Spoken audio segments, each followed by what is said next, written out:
Mbola iverenantsika ny mahakasika izay fenan'ny mponina andavanandro izay.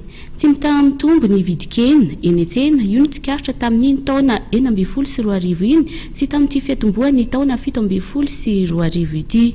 Na ny enomby na ny henan-kisoa dia hita fa nahitana fiakarany avokoa, saingy ny enomby no tena sasatra amin'izao. Fanadiadiny. Misy fiantraikany betsaka eny amin'ny tsenan'ireo mpivarokena ny fiakaran'ny vidikena amin'izao, satria ny ankamaroan'ny malagasy amin'izao no tsy mahatakatra ny vidiny hena intsony. Ho an'ireo mbola manjifa dia tsy maintsy mihena ny tany hena vidiana. 20 kilao hatramin'ny 100 kilao no hena lafin'ny mpivarotra hena iray etsy Analamahitsy amin'izao, raha toa ka nahalany omby iray sy tapany izy teo aloha. 7 sy 8 ariary kosa ny kilaony enomby eo aminy, raha toa ka 2 sy 2 alina ny kilaony henan-kisoa.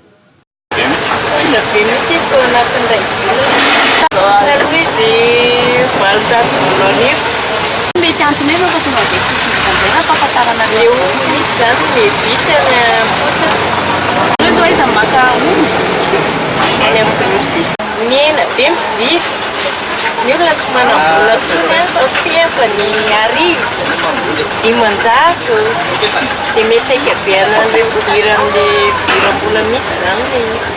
Arak'izany dia manomboka sasatra ny enomby eto Madagasikara satria dia saika ny faritra rehetra manerana ny nosy no nahitana fiakarany avokoa ny vidiny hena. Misy amin'izy ireny no nahatratratra any amin'ny 9 sy 1 ariary ny 1 kilao. Araka ny nambaran'ireo mpivarotra trano dia tsy ahitana tombony intsony ny fivarotan-kena amin'izao noho izay fiakaran'izay, saingy noho ny tsy fahitana asa dia voatery manohy ny asa fivelomany ireo mpivarotra.